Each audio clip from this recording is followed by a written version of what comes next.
Introduction. A lot of marketers have all sorts of wrong ideas about social media marketing. Some think that you only need to post viral content to get tons of traffic overnight. They actually believe that if you are able to pump that much traffic to your target website, a large chunk of those people will buy whatever it is that you are selling. Maybe you're selling services, maybe you're selling an event, or maybe you're selling products from an online store. It doesn't matter. According to this idea, you just need to have a lot of traffic, courtesy of viral content on social media, and you will get the conversions you're looking for. There is an assumption that social traffic, regardless of which platform it comes from and regardless of how you qualify that traffic, converts to sales readily. Sadly, none of these assumptions are true. In fact, all of them are tragically mistaken. If you believe in any of these, don't be surprised if you spend a lot of time, effort, and money, only to end up with a whole lot of nothing. Welcome to the club. Effective social media marketing can be reduced to one metaphor. Master this metaphor, and you probably will make money on autopilot with social media traffic. Screw up this metaphor or remain clueless to it, and you'll continue to struggle. You'll continue to believe that social media traffic can easily be generated through viral content. You might keep running after that unicorn, only to get tired and frustrated. It doesn't have to be this way. You just have to have the right metaphor or the right conceptual model to make social media marketing work for you. Best of all, you can make it work on autopilot. You probably have heard all sorts of set it and forget it systems. You probably bought at least one of these products. Well, they're definitely on the right track as far as their label. Social media marketing can be automated. It can be mastered to the point where it can produce income after you've set it. But getting there is another matter entirely, and that's the price people have to pay. And unfortunately, most people are not willing to pay that. They're excited about shortcuts, but they're not willing to take the stairs to get to the top. At the back of their minds, they're thinking that there has to be some sort of elevator. There is no shortcut. You have to work with this metaphor. And what am I getting at? Well, the secret to effective social media marketing is an inverted pyramid. It looks like a funnel. That is the metaphor you should have in your mind when thinking of ways to get traffic from social networks and social media platforms and turning that into cold, hard cash in your bank account. I need you to keep this idea of an inverted pyramid in your mind. It should have a wide base at the top. The top of that pyramid is heavy visibility. It has to be there. You need to be visible on the 4 major social media platforms. I'm talking about Facebook, Twitter, YouTube, and Pinterest. Taken together, the traffic volume you can get from these 4 platforms is mind-blowing. They can potentially pump a tremendous amount of traffic, but that's just part of the equation. That's just the top of the funnel. Potentially, you can push a lot of traffic from the top. That's how wide the top of the funnel is.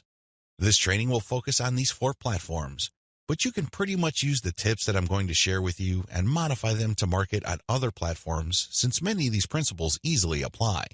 You might need to modify them a little bit.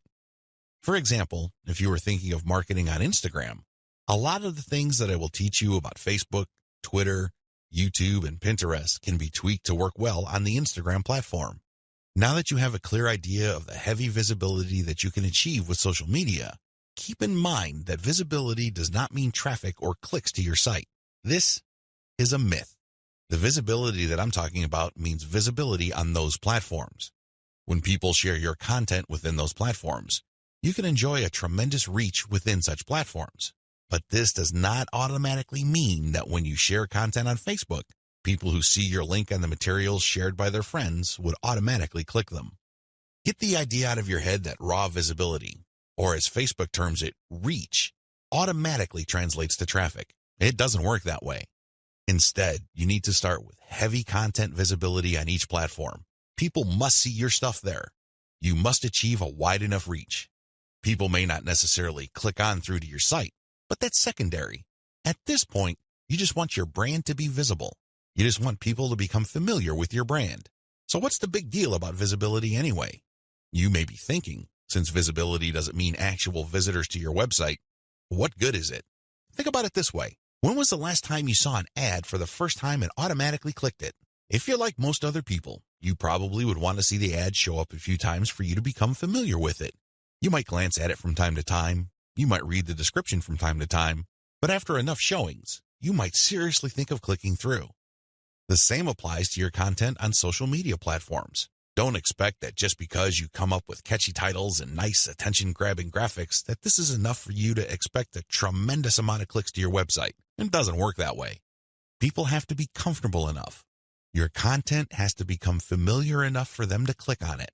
When audience members click on the content you share through your social media accounts, they get a chance to like your page, follow your Twitter feed, pin your posts, or subscribe to your YouTube channel. They still stay on the platform, but they get a chance to subscribe to your account or follow you. This is the second stage of the social media funnel or inverted pyramid. You have to develop some sort of in-platform credibility. Your content is not just this random material that came out of nowhere. Even if people don't click on it, they see enough similarity in terms of branding, graphics, as well as other content cues so that your brand stands apart from everyone else's. Again, they may not necessarily be motivated to click, but with enough repetition through social media channels targeting certain topic categories and hashtags, your brand doesn't remain an unknown quantity. Once you have people checking your content out through your social media accounts, you can then send them call to action content, CTA. This content recruits people to your mailing list. This social content that you're sharing offers some sort of incentive. Maybe you're giving away a free booklet. Maybe you're giving away software. Whatever the case may be, there is some sort of giveaway to incentivize people to click on that link, enter their email address, and join your mailing list.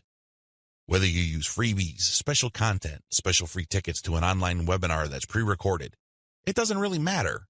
Whatever the case may be, the end game is to get people to join your list. The end game?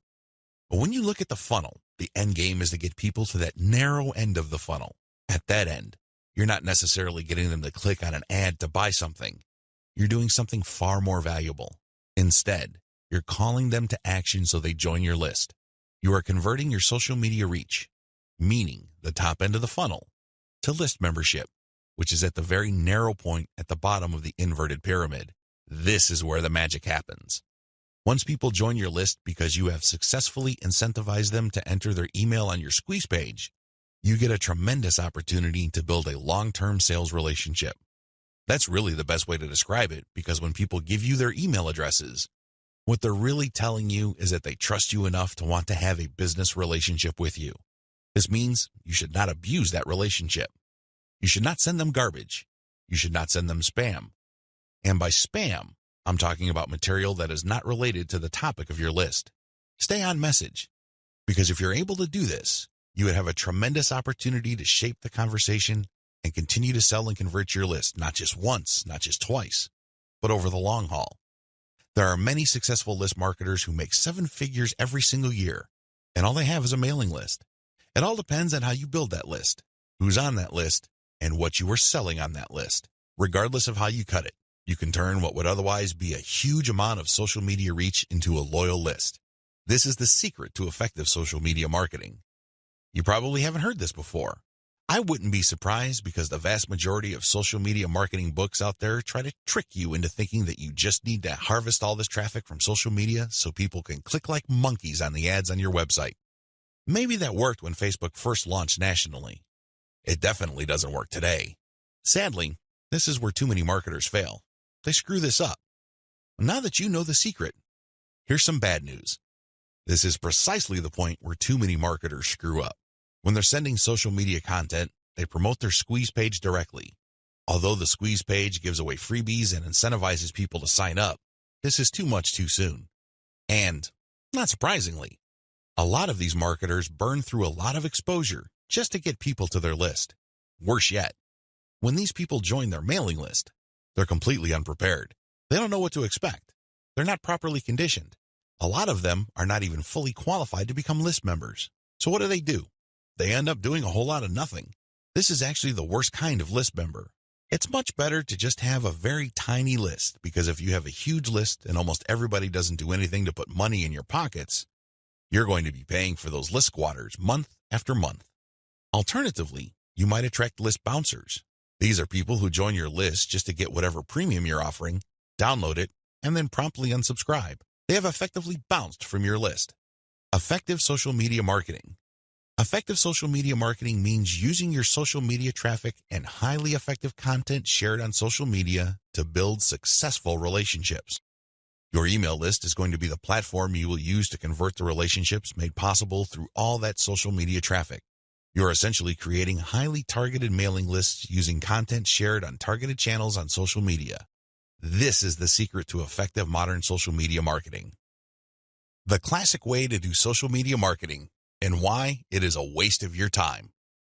Before I jump into the actual meat and potatoes of this training, I need to devote some real estate to how other people are doing social media marketing. I need to do this because it's very tempting for people to engage in the same practices. I can see where they're coming from. It is easy. It's like seeing some chump change in front of you, and it's almost irresistible to fight the urge of bending over and picking up that change. But when you do that, it will throw you off. It will give you a false sense of incentive or reward, and don't be surprised if you end up giving into your worst instincts, only to walk away with less than nothing. This happens all the time because human beings, being the way they are, would always take the path of least resistance. But who can blame them? But by warning you about how this works out, it is my hope that you stay away from this and focus instead on investing your time, effort, and energy on the right way to do things. The classic approach to social media marketing. So what is the classic approach to social media marketing? Well, it's actually quite simple. Whether we're talking about Instagram, Twitter, or Facebook, you need to only follow, like, or friend people who are interested in your niche.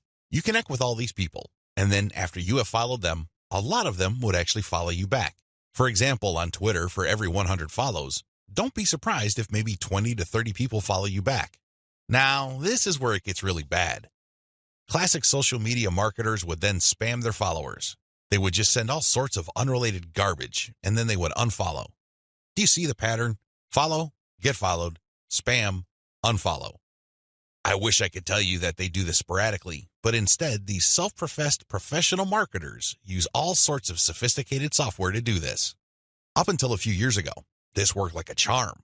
This was a great way to get a lot of Twitter traffic, but not anymore. This pattern instead can get you banned. More importantly, whatever traffic you do manage to get using this tactic is not going to be any good. Why? There's no targeting. You're not pre-qualifying these people who would follow you. The only reason why they followed you in the first place is because you followed them first. Where's the selection there? Where's the targeting there? Now, you can make wild guesses, but ultimately, it's a volume game and it leads nowhere. The return on effort is not there. I'm not saying that you can't make any sales doing this technique. I'm not claiming that. But what I'm saying is that whatever rewards you get are not offset by the wasted time, effort, and energy, as well as opportunity costs involved. You're better off using a quality-based approach. Audiences are looking for quality. The bottom line to modern social media marketing is to use quality content. Your content will speak for you. Your content will do the pre-sales job regarding your brand. In other words, your content is your representative. It speaks to the values you want your brand to be associated with. The sad reality, even if the follow, get followed, spam, and unfollow technique still works for some people, the rules have changed. Social media platforms will reward or punish you based on engagement. If you want an extreme example of this, just look at Facebook. Facebook used to be a traffic gold mine. Not anymore. You need a really high level of engagement to preserve your reach on Facebook. If you get normal levels of engagement, good luck. That's how bad things are, and that's why I need to take this time to spell out why this classic social media marketing no longer works. Other failed methods. I would be remiss in my duty to educate you on failed social media marketing strategies if I don't also mention other failed techniques. First, hashtag hunting no longer works. This technique involves marketers finding hashtags that are trending. They basically would publish niche-specific content, but use unrelated or irrelevant hashtags and pair them with their content. They do this because they want to hitch a ride on the upward trend of those hashtags. They know people are searching for those hashtags. They know that these hashtag trends are hot, so they want to poach as many eyeballs as possible. Unfortunately, the traffic that you get is not going to be any good. People are looking for specific types of information, and when they see that your content is so obviously unrelated, they're not going to click through. You might even get reported. Another failed method you should stay away from is influencer spamming. There are many influencers in most all niches. If you want to see this in action, go to Facebook or Twitter. There are many specialized pages and specialized Twitter accounts. Now, constantly mentioning those influencers on your content is not going to help if your content doesn't really add any value. There has to be a reason why you are engaging with these influencers, and drawing their attention is not enough. Getting them to look at your content because you think your content is hot is a lousy idea. Instead, you should focus your engagement tagging based on what they did. For example, if an influencer was talking about recent trends in athletic shoes, then that person would be fair game for an article I post regarding the latest trends in athletic shoes and what they mean in terms of the bottom line of large footwear apparel companies. That influencer would be directly interested in what I have to say because I'm sharing content that is not only high quality, but is directly related to stuff he or she is already talking about. Do you see the specificity here? Do you see the direct link? Now, compare this with an influencer who talks only about Forex, and I tag that influencer when I'm talking about Bitcoin. That person's going to get annoyed. Do you see the difference? Finally, automated publishing with no outreach is not going to work. Basically, what you're doing is throwing spaghetti on the wall and hoping something sticks. If you're just publishing content on an automated basis on Twitter, Facebook, Pinterest, and other platforms, it's anybody's guess whether people would actually engage. You have to do some outreach. You have to draw eyeballs to your content. You have to find existing pools of highly qualified audiences and get your social media account in front of their eyeballs. Use your very best content. If you do this right, your automated publishing on social media will be greatly rewarded. Use a shotgun approach and you're probably going to get the same results as other failed social media marketers. 8 reasons why you need to do social media marketing. Just to be sure, if you are in any way, shape, or form unclear as to the value of social media marketing, here are just 8 reasons why it needs to be part of your comprehensive online marketing plan. Maybe your current plan puts more emphasis on search engine marketing. Maybe you're currently focused on outreach. Well, those are all well and good. But to really round things out and add a lot more value to your current online marketing campaign, social media marketing has to be part of the equation. It doesn't have to take center stage. It doesn't have to be your overarching priority, but it has to be a part of the total mix. Here are just 8 of the thousands of reasons why your company, regardless of its size, needs to do social media marketing. Reason number 1, social media's huge direct and viral reach. If you build a solid page on Facebook, you develop a direct reach. This means that a certain percentage of people who like your page will see your updates. While it is true that Facebook has been reducing the organic reach of Facebook pages recently, there's a workaround to that. When people go to your page, you can instruct them to like your page and then click your page's settings to show your updates first. You might want to show a video that teaches people how to do this. You might even post an animated GIF. Whatever you do, clue people in that they can fix their settings to see your updates first. Now, for people that take the time and bother to do this, you have to offer content that is really valuable. This puts the onus on you. There has to be real value on your page for them to want to do this. But you can increase your direct reach by instructing people. On top of that, when people like your content, they can share it on their wall. Since people on Facebook have friends and their friends have friends, this can easily have an exponential effect. In fact, even if your page only has 100 likes, but these are real people with real friends, don't be surprised if one of your posts gets really viral and spreads all over the place. Social media enables you to have a large direct reach. It also provides you with a tremendous opportunity to enjoy an exponential content coverage. Reason number 2, social media is habitual. While different demographics have shown softening or weakening of social media usage on a daily, weekly, or monthly basis, this still doesn't take away from the fact that a lot of people habitually use social media.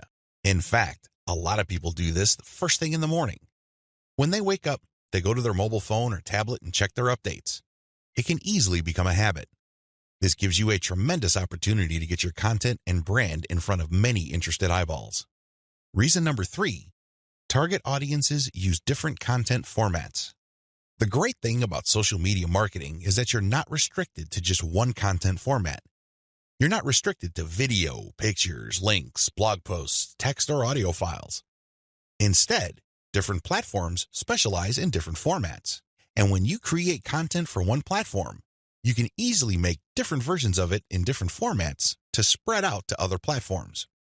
For example, I write a blog post and post it on Facebook. I create a very attention-grabbing graphic for that blog post. So when I post it on my Facebook page, a preview of the image shows up and it grabs a lot of attention. People click on it and they end up on my website. I can take that graphic and share it on Pinterest. I can take the text of my blog post or article and create a slideshow video out of it and share it on YouTube. I can also take that video and embed it in my blog post. I can strip different parts of the article or post itself and feed it into Twitter along with the link to the full post or article. Do you see how this works? You get access to the different audiences or those different platforms by simply repurposing or recycling the same content that you made for one platform and sharing those other formats on other platforms. This increases your potential reach. Reason number 4, most social media platforms can be segmented. If you've ever been to Instagram, you know that when you see a picture, it usually has many different tags. If you've been on Twitter, you'd see that a lot of the hot tweets also have hashtags. Those tags are very valuable. When you use a tag with your content, you are essentially categorizing your content. People use those tags to search for content. This is a very powerful segmentation tool. People who are looking for cute Chihuahua puppies will use certain hashtags that are different from people looking for libertarian political posts. If you have a very tightly defined audience, social media platforms' built-in segmentation tools and features can definitely help you. You probably already know that huge audiences that are not very targeted are essentially worthless. Thanks to social media marketing segmentation features, you can get a smaller volume of people from many different platforms, but you can rest assured that these people are actually interested in whatever it is you are saying. These segmentation tools go a long way in helping you to find a very refined and well-qualified audience base. This, in turn, increases your likelihood of making a sale. Reason number 5, sharing content on most platforms can be automated. Thanks to tools like Hootsuite and Social Oomph, you don't have to worry about manually going to Facebook or Twitter and copying and pasting materials from a document or spending hours setting up your scheduled posts. You can automate your posts to publish up to 6 months on Facebook. This means that you can set up your Facebook account to post 6 to 10 or more times every day, but you don't have to babysit it because you have fed the content in. The best part is that a lot of these automation tools use bulk feeds, meaning you can format your content in an Excel file and convert it to CSV and plug into these tools. You don't have to input the materials one by one. Talk about saving a lot of time while also maximizing your reach. Reason number 6, you can run a 2-track marketing campaign using mailing lists. The heart of a content-based audience relationship marketing campaign on social media is to build a highly targeted mailing list. Now, this is not what you think. A lot of people are thinking that once they build the list, they're on their way to becoming a millionaire. Absolutely wrong. They're missing a step. When people join your mailing list, it really is a general mailing list. By general, I'm not saying that it talks about all subjects under the sun. I'm not talking about that. Instead, I'm talking about general interest in the specific topic. You really don't know yet at this point who is a buyer and who is a person who is simply looking for information and is still trying to make up their minds whether they trust you enough. You create a general list, and then eventually you try to upsell them to a buyer's list. How do you do that? Well, you sell low-cost items on your general list. You can sell a booklet for $1. It doesn't really matter what the price is. It has to be very low because what you're really trying to do here is that you're trying to give people a means to identify themselves as a buyer, and you want to make it as smooth and easy as possible. $1 is almost an afterthought to most people. They won't think that it's too painful to buy your product. But once they get to your buyer's list, you eliminate them from your general list, and now you have a pure list of buyers. That list, my friend, is a gold mine. That's where you send your money-making updates. That's where you get people to check out your case studies and get them to pay top dollar for whatever affiliate programs or original products you are pushing on your buyer's list. This is called a 2-track marketing campaign. It's extremely powerful, and it has made a lot of people rich. But you have to step away from the very common mistake of thinking that once you get a lot of people to your mailing list, you have it made. Absolutely wrong. There is another step that you need to take. Reason number 7, your brand gets natural repetition through multi-platform marketing. Assuming that all your social media accounts on all 4 major platforms look similar to each other, you get many bites at the apple. You really do. When people run into your brand on Facebook, there's a chance they might run into your brand on Twitter. If there is enough graphical similarity between your brands, then they can see that you're all over the place and they can converse or engage with your brand regardless of where they are on the internet. Eventually, this builds a tremendous amount of familiarity and people might become so comfortable that they join your mailing list when you call them to action. The best part of this is that it happens naturally by you simply creating accounts on all the major platforms. Your brand speaks to people who are interested in your niche, regardless of where they go.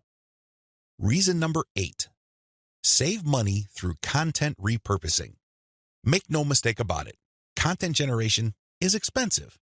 Even if you hire highly qualified, talented, skilled, and experienced people from countries with huge numbers of people who speak English as a second language, you can still be out thousands of dollars every year. High-quality writers from places like India, Pakistan, and the Philippines may be cheaper than American writers, but their costs still add up over time.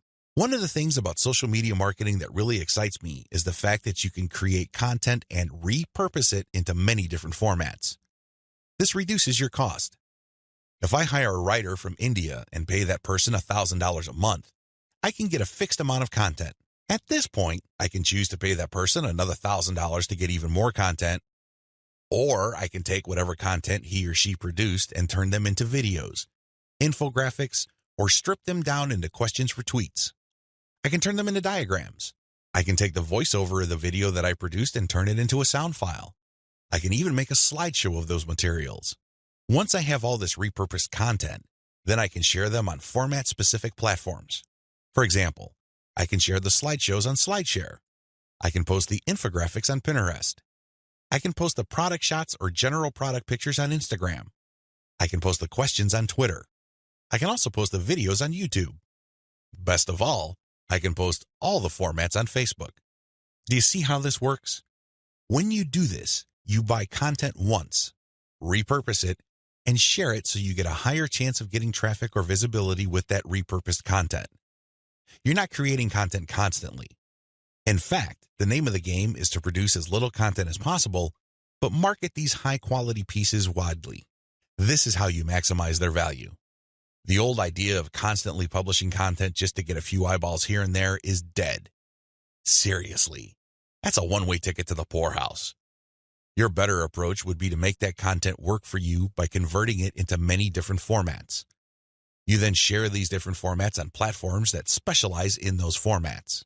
I hope the 8 reasons above are clear and that you are pumped up to do social media marketing right.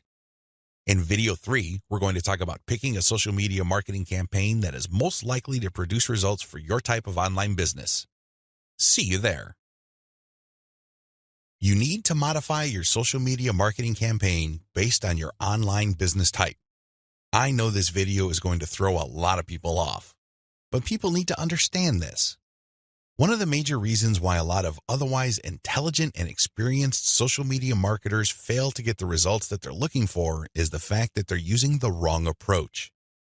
Their approach to social media marketing and the websites they're promoting is a one-size-fits-all approach. Now, you don't need me to explain to you why that's a bad idea. It doesn't work in most areas of your life, and it definitely doesn't work when it comes to social media marketing. You can't look at this project with the mindset that as long as you pull traffic from social media platforms, then you can use the exact same method and the exact same communication tactics, regardless of the online entity or business you are promoting. Since we're using content to develop relationships on social media platforms, this one-size-fits-all approach is even more fatal. I mean, it's a bad enough idea as it is, but if you were to use a content-based campaign, it gets even worse. The reality is that different business types require different content and publishing strategies. You have to customize, modify, and tweak your particular content and publishing strategies on social media to fit the type of website you are trying to promote. Now, there are a huge number of website variations out there. In fact, there are too many. I would venture to say that the only limit really is your imagination. But if you were to categorize these different website types into 4 rough forms, they would more or less fall into the following: publishing, e-commerce or dropshipping, email lists, and traffic sales. Again, there are many variations of these, but if you were to look at the different types of businesses out there, you can pretty much reduce them to these 4 types. When you study these closely, they have different needs. They have different features that must be addressed. Otherwise, you're not going to get the results you're looking for.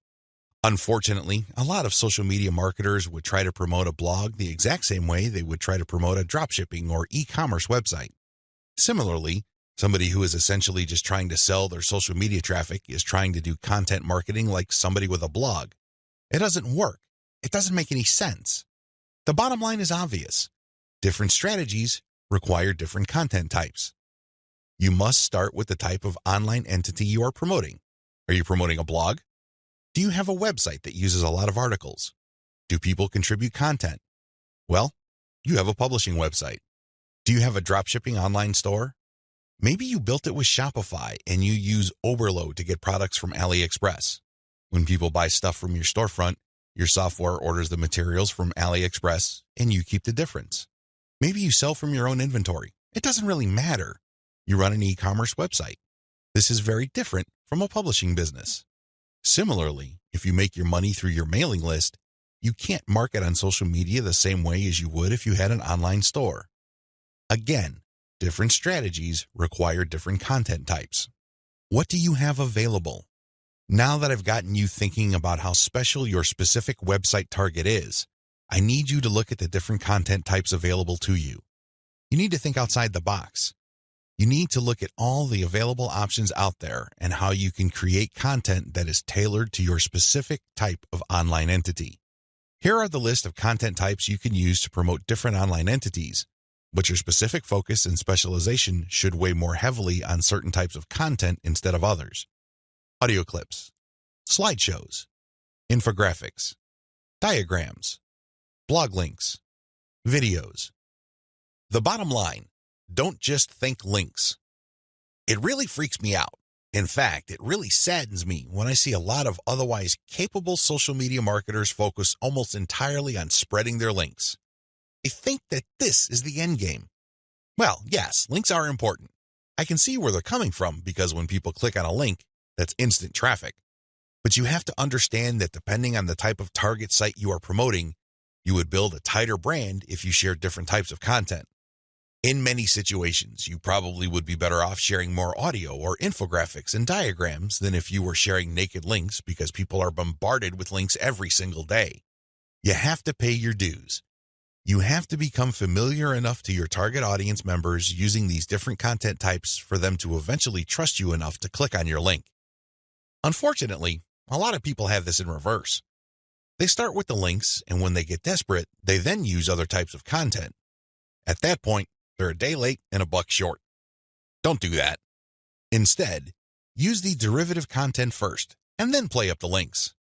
Also, not all of these formats work with your particular style of website.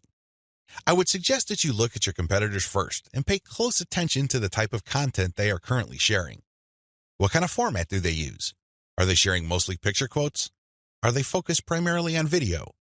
Do they have a special fondness for diagrams? This is not random.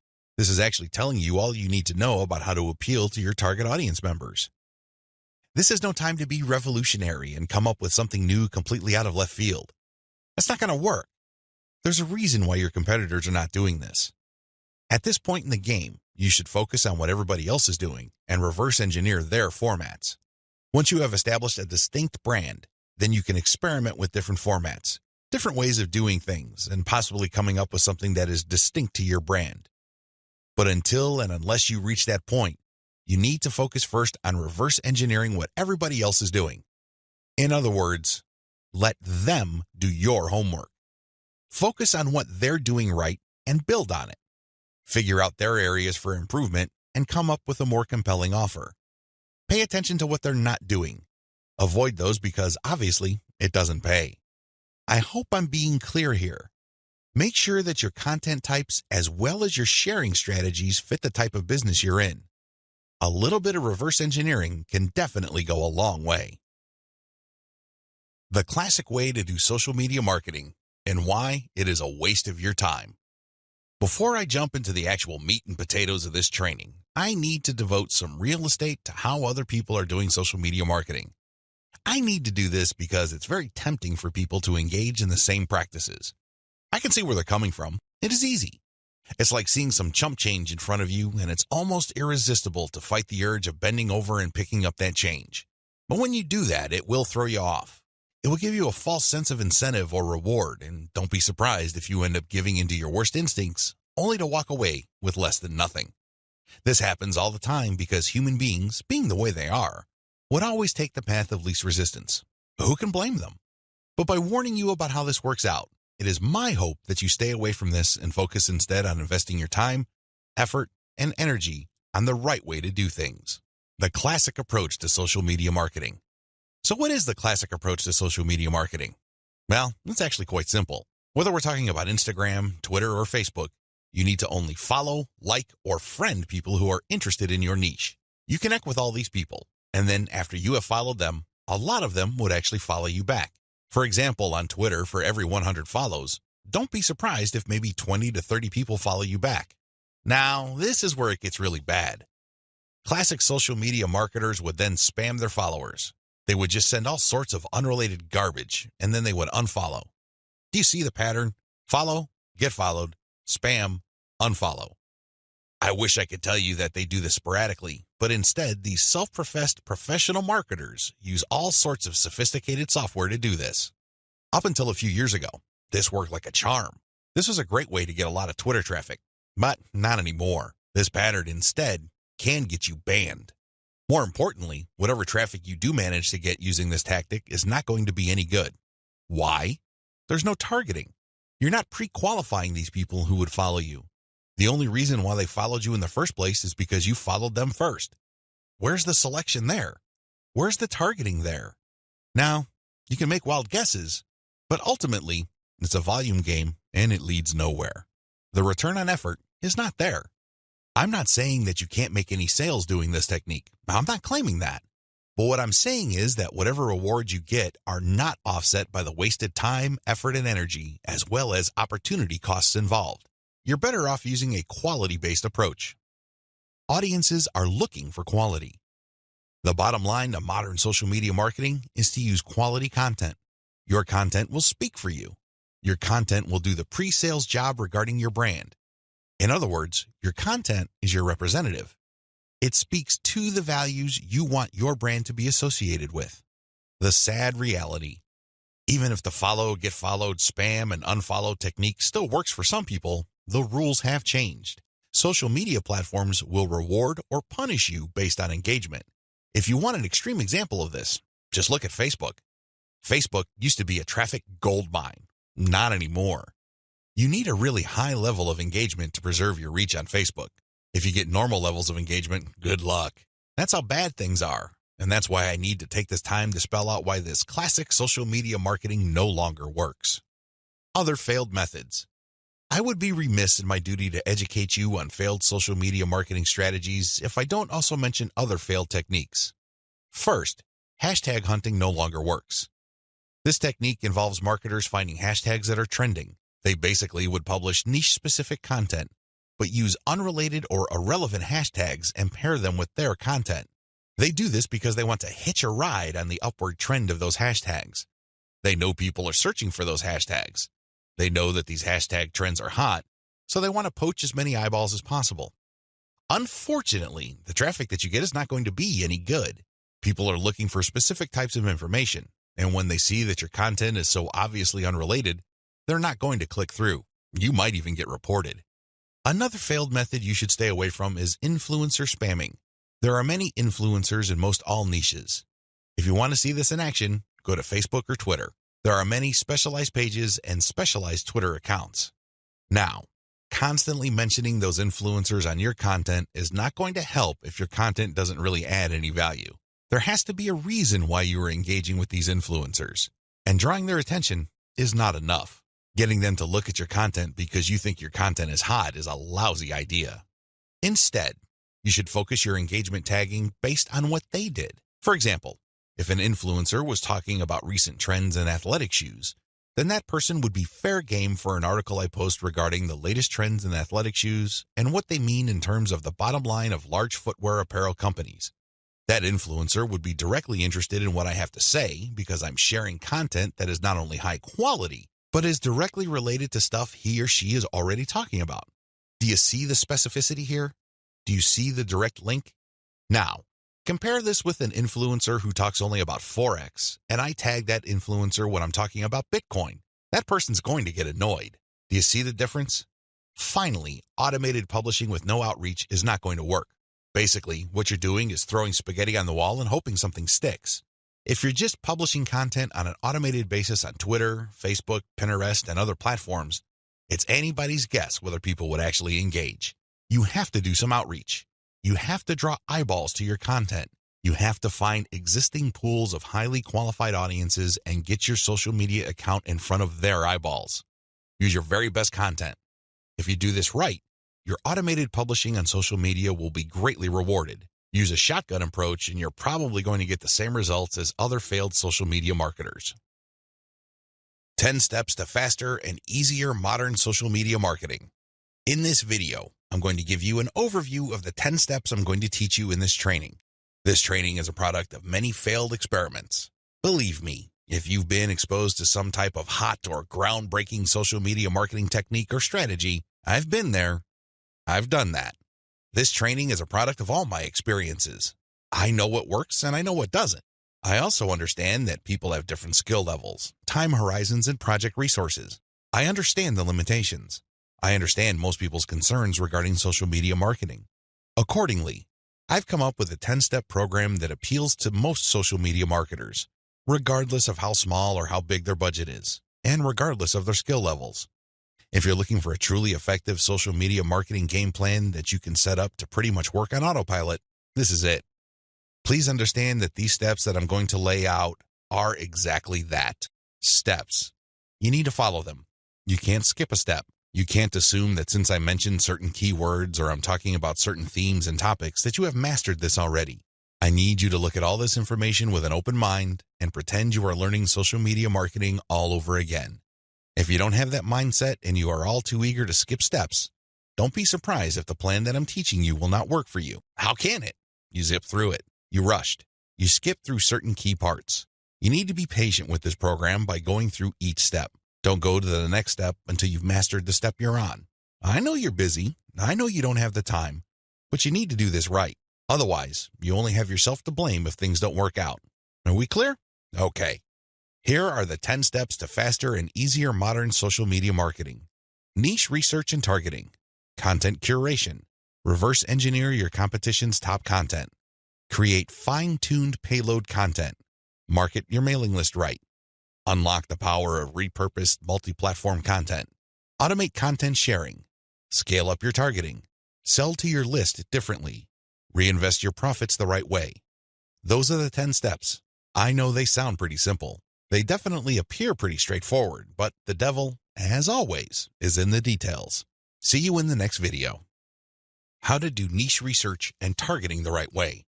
I can't even begin to tell you how many times I've run into social media marketers and they automatically want to know about traffic generation. Forget about niche research.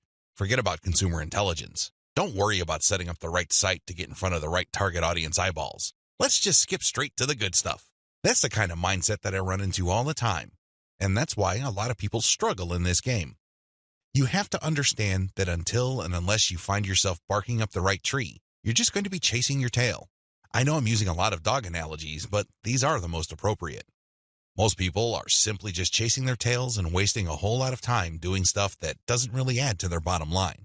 A lot of these, and I would guess all of them, can be quickly dispensed with if people only did niche targeting ahead of time. In other words, know your audience.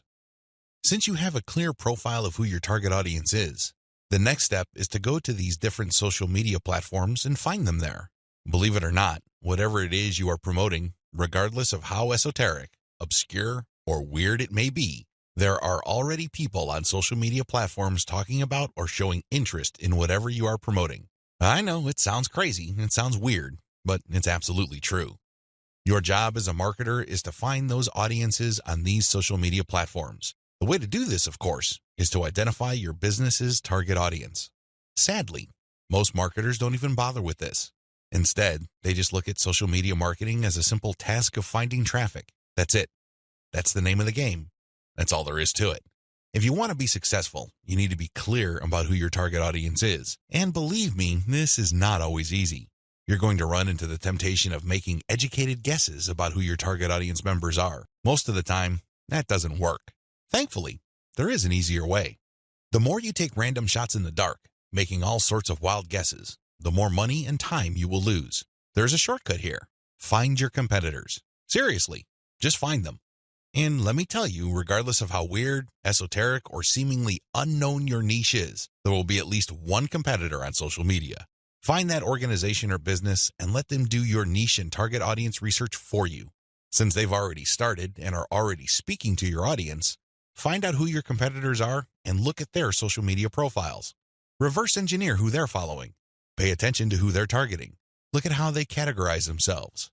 In the most simplest terms, pay attention to the hashtags they use with their content. These clues should be enough to give you an idea of where to start. This way, you get a head start.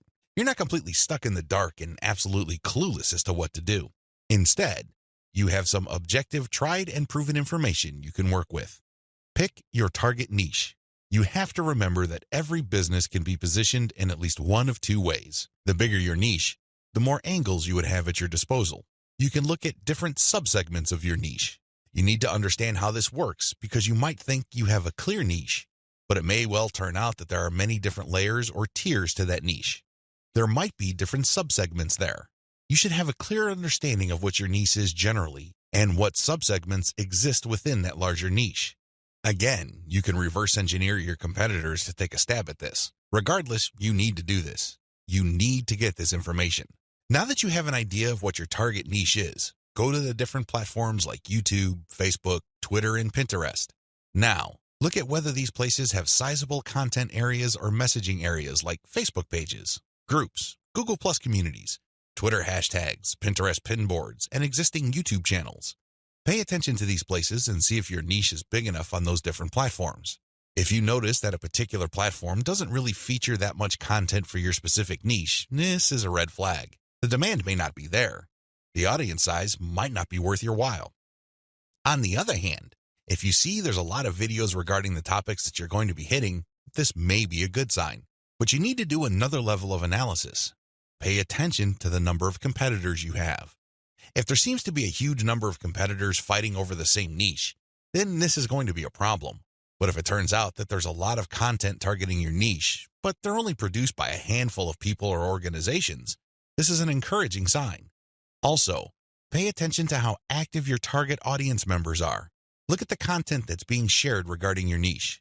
Do you see a lot of engagement? Do people share this stuff? Is this hashtag quite prevalent? Look for these and other objective indicators of activity. When you wrap your mind around these indicators, then you should have a clear idea of whether you should target your niche at a particular platform or whether you should ignore a platform altogether. List out your niche indicators. While you're doing reverse engineering, pay attention to how your niche is indicated on platforms. These involve hashtags, categories, keyword targets, labeling patterns, and tags. Use these to do the analysis I described above. Again, in any niche, there are sub-niches. So your goal here is to find a sub-niche or a way of positioning your content so you don't run into a ridiculous amount of competition. You're still tapping into a sizable pool of demand, but you're not making things impossible for yourself by running headlong into well-entrenched professional competition. You will probably need to keep experimenting with different sub-niches until you find one that is promising enough. Content curation, your secret social media marketing weapon. Now that you have picked the specific sub-niche that you're going to be targeting, as well as finished doing advanced research on where your sub-niche or niche segment audiences are located on social media platforms, the next step is to find content. I've got some good news and some bad news. The good news is that you stand to save a lot of money. The bad news is that you need to put in a lot more time and pay attention to details. There are no two ways about it. You cannot drop the ball when it comes to the quality of the content that you are going to be sharing on your social media accounts. Each and every piece of content you share must build your brand. This is non-negotiable. You can't just pick random pieces of content that somehow, some way has something to do with your niche. That's not going to help you get the right eyeballs. That's not going to help you establish the kind of credibility and authority you need to eventually convert highly specific and qualified traffic from social media into cold, hard cash. What is content curation? As I mentioned above, you stand to save a lot of money with content curation. This should be obvious. After all, you're not going to be using the content that you yourself created. Content curation is all about picking other people's content and sharing those materials on your social media accounts. This creates a win-win situation. Since you're sharing links and descriptions of such content, the creator of that content gets free traffic. You, on the other hand, get to build up your credibility because people are rewarded for following your accounts with highly targeted, highly specific, value-added content. Everybody wins. The user wins, you win, and of course, the original content creator comes out ahead. This is how it's supposed to work. You win big time because you save a tremendous amount of money not having to create a huge amount of original content. If you've ever tried to write your own stuff or outsource content creation, whether in the US or to other parts of the world, it can get quite expensive very quickly. Content curation enables you to build credibility with your audience in a very inexpensive way. You use other people's content. You get to entertain them, build credibility, and gain their trust.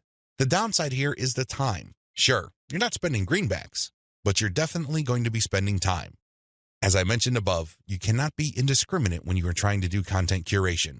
Whatever goodwill you have built up for your brand will go up in smoke if people catch on to the fact that you are just randomly curating and spreading low-quality content that may have something to do with your niche. That's not going to cut it, not by a long shot. Adopt the right content curation strategy. Now that you know where your target audience members are on social media platforms, you build credibility by populating your social media accounts with highly credible, high-authority third-party content. This is called curation.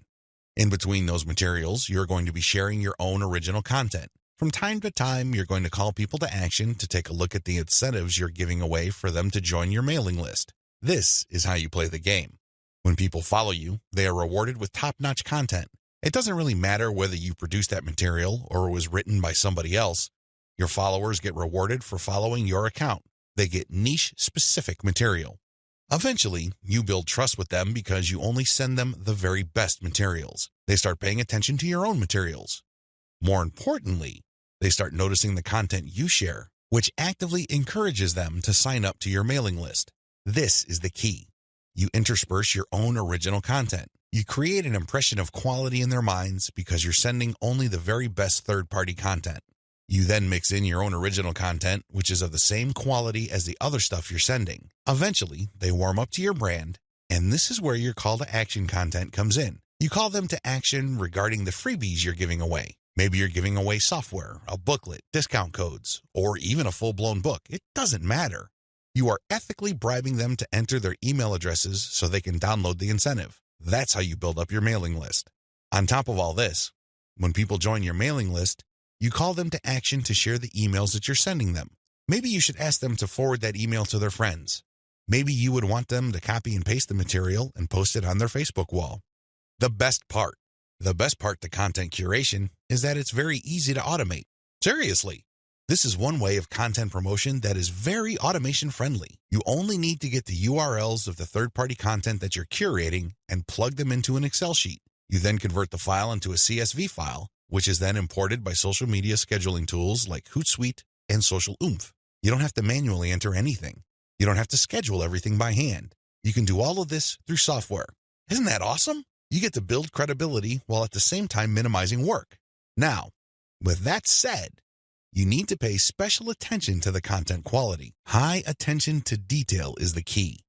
You have to resist the temptation of running basic keyword searches on Google or on social media platforms and grabbing anything that is somewhat related to your niche. That is a one-way ticket to brand destruction. You worked hard to build your social media brand. It really would be a shame to see it all go up in smoke because the content you're curating is very unpredictable when it comes to quality. There may be several days when you're sending the very best, cutting-edge reports on your niche, followed by a few days of just completely worthless content. What do you think prospective fans would think? Either they would think that your brand is unreliable or you're unprofessional. Whatever the case may be, you're not going to be convincing people that your brand focuses on the very best in your niche. You need to be very discriminating when you select your content. You have to read through the materials. Make sure that the content is alive, updated, and well-written. This, of course, takes time. The trade-off, obviously, is that you don't have to spend money. Regardless, you need to pay close attention to the content that you're sharing because it represents your brand. The quality it contains either makes your brand look good or erodes your brand. It's your choice. Reverse engineer your competitors' top content. In the previous video, I mentioned that you're going to have to mix in your original content. Now, the question that's probably on the top of your minds is, how do I know which content to produce? Well, there are two ways to do this, like I mentioned earlier in this training. You can try to figure out things on your own and engage in all sorts of experiments, or you can just simply allow your competitors to do your homework for you. I hope you can see which path is the easiest. It should be obvious. If you are sending the very best content on your niche, your original content must be at the same level or better. Otherwise, your followers are not going to take the bait. They're not going to trust your brand. They appreciate the fact that you're collecting all this information, and they're probably going to stick around and follow your social media accounts. However, you can't count on them to do much of anything else. There's really no incentive for them to join your mailing list. Why should they? Your content is not that great. They only need to compare the kind of original content you produce with the other top-notch third-party stuff you're sharing to see your weakness. Do you see the problem here? You have to produce top content if you want your brand to be credible. Thankfully, this is easier than you think. Simply reverse engineer your competitors. Look at their most successful stuff. How do you know? Look at the social media indicators of their content. How many likes does their top content get? How many shares? Is there any other indicator that shows that this content actually has traction? Maybe you should pay attention to the number of comments for that content. Maybe you would want to run a backlink checker on a piece of content and see how many other blogs or websites link to that piece of content. This is how you measure the overall success of any single piece of content so you can use it as a template, if you will, for your own content. I'm not saying that you should rip it off. Instead, I'm encouraging you to use it as a starting point and come up with something so much better. Focus on what works. When you look at your competitors' most social pieces of content, you are basing your own original content on themes and topics that actually work. They have traction with your target audience members. You're not wasting money or time taking wild guesses. This is one of the most common mistakes social media marketers make. They think that they have the best ideas regarding hot content in their niche, so they come up with all sorts of content that they think is just plain awesome, only to fall flat on their faces. I'm telling you, for every 100 pieces of those types of original content, maybe 10 would gain any sort of respectable traction in your niche. It's too expensive, and it burns too much time. Thankfully, there is a better way. You just need to reverse engineer your competitors' most successful content. Use that as a starting point. You can adjust them. You can modify them. You can come up with your own variations. But at least you get a head start. At least you're in the ballpark when you start off. You're not just taking random shots in the dark. Learn from your own success. After you have started curating and mixing in your original content, pay attention to your statistics. They should tell you which of your content gets the most love. If you notice that a handful of your curated third-party content gets a lot of retweets, shares on Facebook, or any other indication of social media engagement, pay close attention to those pieces of content. At some level or another, they struck a nerve. They caught your audience members' attention in a very positive way. Find these successful curated pieces of content and create original versions of them. Similarly, if you have many different original pieces of content, only a handful of them will be really successful. Pay attention to those. Find them. Once you've identified them, create more of them. Focus on the same themes and present similar information the same way. The key here is to focus on what works and expand it and grow it. Ditch the stuff that failed. Build on your strengths. Create derivative, cross-platform variations of your most successful content. Now that you have a clear idea of how to create content that has proven traction, don't just keep reverse engineering it. While you need to continue doing that, you also have to do something else. Create derivative or cross-platform versions. For example, one particular type of blog post does well on all your social media accounts. Identify its themes, pay attention to its patterns, and come up with another blog post. See if that works. If you achieve the same level of success, you're onto something. This is not a fluke. This is not a one-time thing. You have struck on a theme that your audience members readily enjoy. The next step is to take things to a whole other level. Instead of just cranking out yet another blog post, create videos about that theme, make specialized diagrams, produce infographics. Take these materials and share them on social media platforms that specialize in those formats. For example, for blog post URLs, share them on Twitter and Facebook. For videos, share them on YouTube. For diagrams and infographics, share them on Pinterest.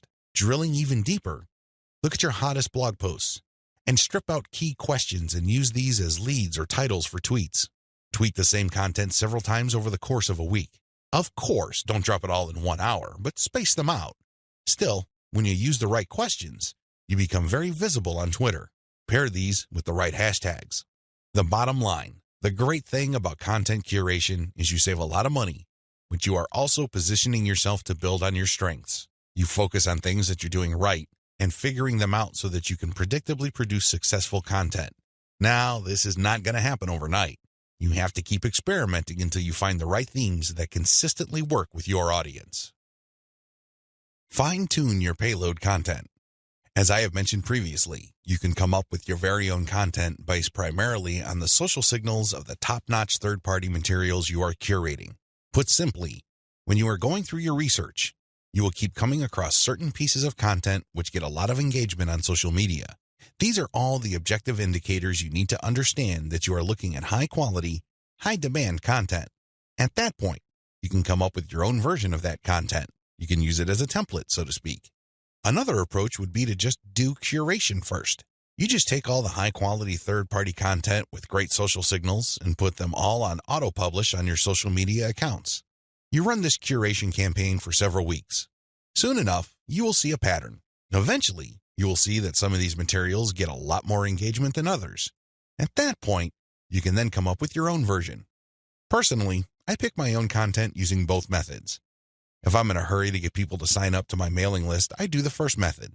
But if I'm unsure about the niche or I'm still trying to feel my way around in terms of understanding my audience, I would stick to the second method. There's really no one right answer. It really all depends on your situation.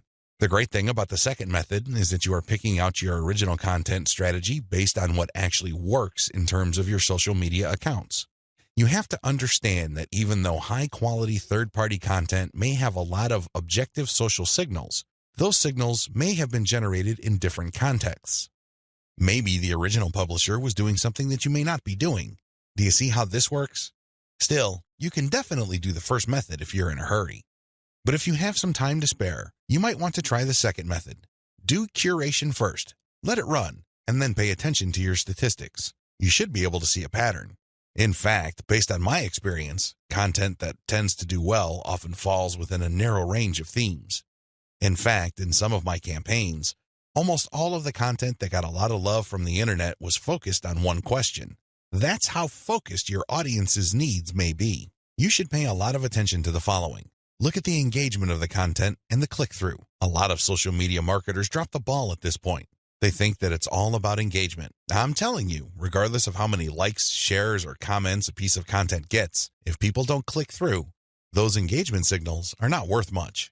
Remember, at the end of the day, you want traffic. That's the whole reason why you're doing this in the first place. Getting caught up in how many shares, likes, or comments you get is not going to do you any good. You have to always pay attention to the click-through. There has to be some sort of ratio between total engagement and click-through. The higher the ratio of the click-through, the more attention you should devote to a piece of content. Study high click-through and high engagement content closely. Now that you have identified curated content that performs well, the next step is to analyze them with a fine-tooth comb. Ask yourself, what problems are people interested in when they read this piece of content? How are these pieces of content positioned or presented? Do they use some sort of emotional headline? Do they use subheadings that ask questions? Do they drag the person along? Or do they just lay out the information dead center? Pay attention to cosmetic issues. People do judge a book by its cover, and blog posts and articles are no different. How are these materials formatted? Do they have big pictures? Do they have header pictures? Do they use diagrams? What are they doing exactly? Once you've answered all these questions and you're comfortable with the answers you got, the next step is to create your own content specification sheet. This is going to be your template. Now, make sure that you're not just basing it on one successful piece of content. That third-party content might be a fluke. The company behind it might just have gotten lucky, and for some reason, that piece of content went viral. That's not going to help you. You have to base your template on the success of many different pieces of curated content. This way, you can be more confident of the fact that even if you barely comply with all the specifications, you would at least get some decent and positive results. Using the information above, create payload content. Now that you have gotten your template together, you need to create your own high-quality, high-engagement original content. This content is going to be used to sell people on your mailing list. When they read this content, they're supposed to get excited about joining your mailing list. This is content that is most likely to be credible and most likely to be shared. Are you excited? Don't get too excited. A lot of people jump in with both feet and they end up sabotaging themselves because the payload content they create looks like an advertisement. That's obvious spam. Nobody's going to trust you with that. You're obviously trying to pull tricks and play games. That's not going to work. Instead, the content must be informative. Think of it as an infomercial. You're selling something, that much is obvious. But people have to walk away with solid value. You have to walk that tightrope. There's a thin line between shoving stuff down people's throats and providing solid value without asking for anything in return. You have to come up with a decent compromise between the two. The bottom line is, whatever you do, the content you produce must be valuable. It must add value to the lives of people reading your materials. That's how you build credibility. That's how you get people to get excited about your mailing list. Remember, your list is supposed to add value to their lives. It's going to be very hard to give that impression when the content that you share is worthless. I hope you can see that. I'll see you in the next video. Market your list right. Now that you have figured out your payload content, the next step is to understand what kind of giveaway you're going to have to use to get people to sign up for your mailing list. In an ideal world, people can see the value you bring to the table. They only need to look at the content you share as well as the crucial information they get from your premium content. They see this premium content and they see what you're about, what you have to offer, and why it's such a good idea to sign up to your mailing list. Unfortunately, things don't work out that way. Even if you have the very best blog posts and articles on your website, people still need a push to sign up to your mailing list. This is where incentives come in. You're going to offer free, high-quality premium content, but you're going to repackage it in a way that people would appreciate. Maybe you put in a book. Maybe you come up with some sort of cheat sheet or resource sheet. Or perhaps you can strip it all down into a booklet or even convert it into software form. Whatever the case may be, this premium free giveaway content is going to act as an incentive for people to join your mailing list.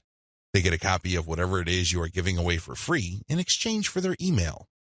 I call this an ethical bribe. You're bribing people to sign up to your list. Normally, they wouldn't. Only a very few people would take the time and bother to sign up for your list, regardless of how awesome your blog posts and articles are. That's just the reality.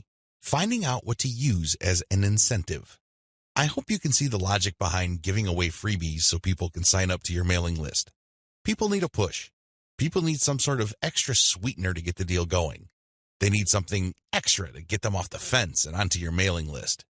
Now, the next step is to figure out what kind of incentive to give away so people would join your mailing list.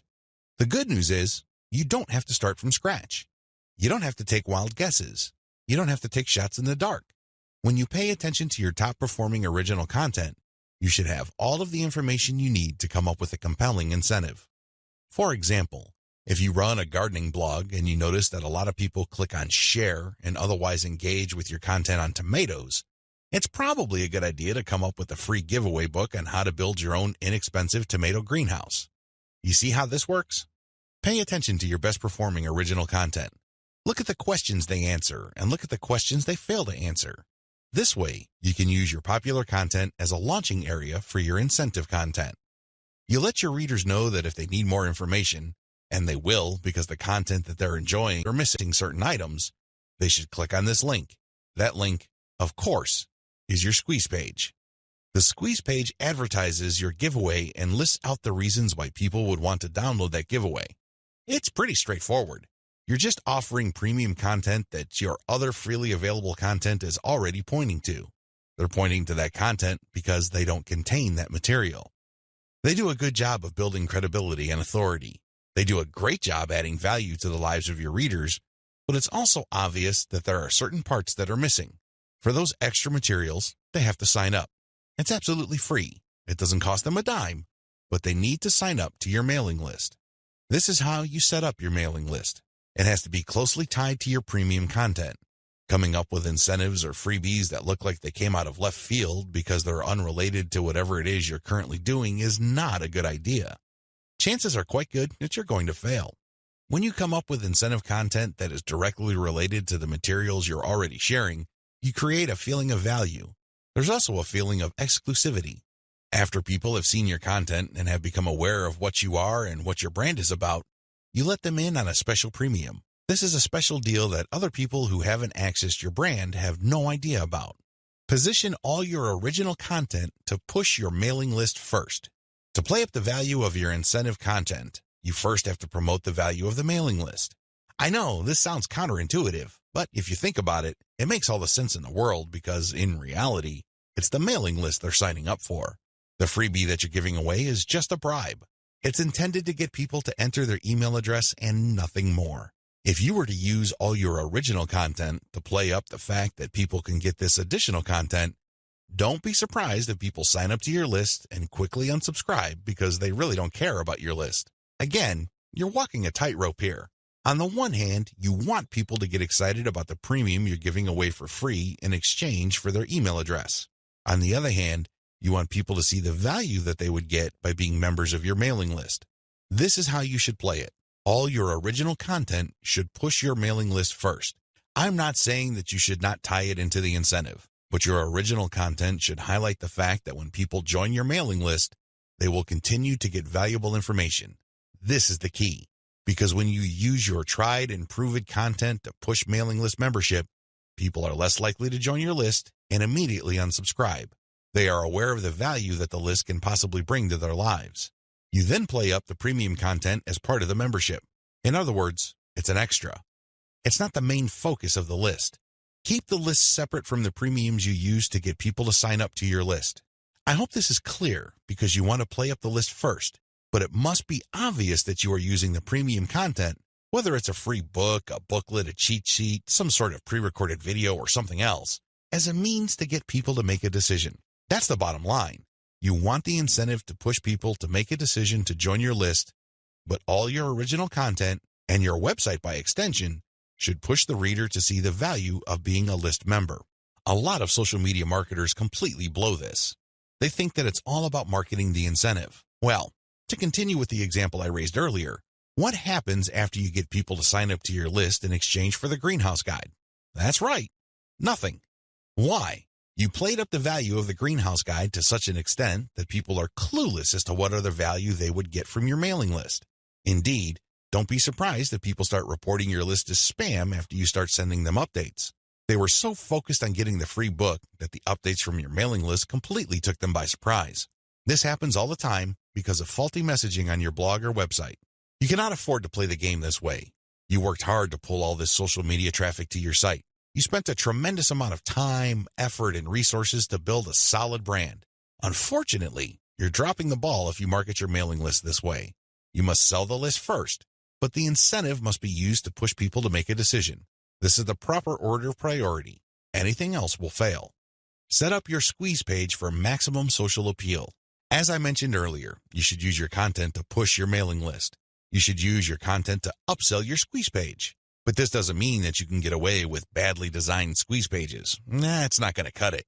Your squeeze page must be well designed. After all, this page is a specialized recruitment page. When people get on this page, you have to make the case as to why they should join your list, and not just for the incentive.